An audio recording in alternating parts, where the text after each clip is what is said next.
മധുരയിൽ നടക്കുന്ന പാർട്ടി കോൺഗ്രസിൽ പ്രായപരിധി വലിയൊരു പ്രശ്നമായി മാറിയിരിക്കുന്നു. പ്രായപരിധി വളരെ കർശനമായി നടപ്പാക്കണമെന്ന ശക്തമായ നിലപാട് എടുത്തത് ബംഗാൾ ഘടകമാണ്. അത് പിണറായി വിജയനെ നോട്ടം വെച്ച് തന്നെയാണ് ചെയ്തത് എന്ന വാർത്തകളാണ് പുറത്തു വരുന്നത്.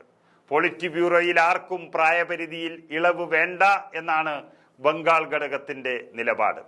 PB നിശ്ചയിച്ച വ്യവസ്ഥ PB തന്നെ ലംഘിക്കരുത് എന്നാണ് ബംഗാൾ ഘടകം ആവശ്യപ്പെടുന്നത്.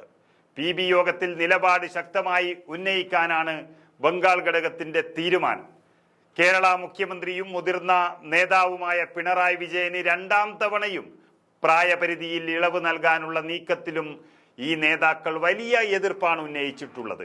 അങ്ങനെ ഒരു പാർട്ടിയുടെ തീരുമാനത്തിനെ ഒരാൾക്ക് വേണ്ടി പണയം വെക്കുന്നത് ശരിയല്ല എന്നുള്ള തീരുമാനമാണ് ബംഗാൾ ഘടകം എടുത്തിരിക്കുന്നത്.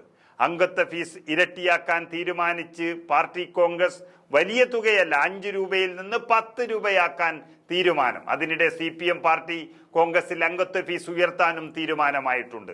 5 രൂപയിൽ നിന്ന് 10 രൂപയാക്കാനാണ് ഇങ്ങനെയൊരു തീരുമാനമെടുത്തത്. അത്രയ്ക്കും സൂക്ഷ്മമായി നിരീക്ഷിക്കുന്ന CPM ഒരാൾക്ക് മാത്രം എന്തിനിങ്ങനെ വിട്ടുകൊടുക്കുന്നു എന്നുള്ള ചോദ്യം ഉയർത്തിക്കൊണ്ടിരിക്കുന്നു. പോളിറ്റ് ബ്യൂറോയും കേന്ദ്ര കമ്മിറ്റിയും നേരത്തെ തന്നെ ചർച്ച ചെയ്താണ് ഭേദഗതികളെല്ലാം കൊണ്ടുവരുന്നത്. പാർട്ടി അംഗത്വത്തിൽ നിലവാരം കുറയുന്നുവെന്നും പാർട്ടി കോൺഗ്രസ് വിലയിരുത്തി കഴിഞ്ഞു. അംഗത്വം കൂടുമ്പോഴും നിലവാരം കുറയുന്നുവെന്നാണ് കേരളത്തെക്കുറിച്ചുള്ള പ്രധാന വിമർശനം വന്നത്. കേരളത്തിലടക്കം പ്രശ്നങ്ങളുണ്ട് എന്നും കേരളത്തിൽ പാർട്ടി അംഗത്വം കൂടുമ്പോൾ മറുഭാഗത്ത് വലിയ രീതിയിൽ കൊഴിഞ്ഞുപോക്ക് നടക്കുന്നതായും ഈ പാർട്ടി യോഗത്തിൽ അല്ലെങ്കിൽ മധുര പാർട്ടി കോൺഗ്രസിൽ വിലയിരുത്തൽ വന്നു കഴിഞ്ഞു. അങ്ങനെ പിണറായി വിജയൻ 80-ാം വയസ്സിലേക്ക് കടക്കുമ്പോഴും രണ്ടാം തവണ എന്തിനാണ് ഇങ്ങനെയൊരു അദ്ദേഹത്തിന് മാത്രം പ്രായപരിധി എന്ന് പറഞ്ഞത്? യഥാർത്ഥത്തിൽ മധുര പാർട്ടി കോൺഗ്രസിൽ തലങ്ങും വിലങ്ങും പിണറായി വിജയനെ ആക്രമിക്കുന്ന ഒരു സ്ഥിതിയാണ് വന്നിരിക്കുന്നത്.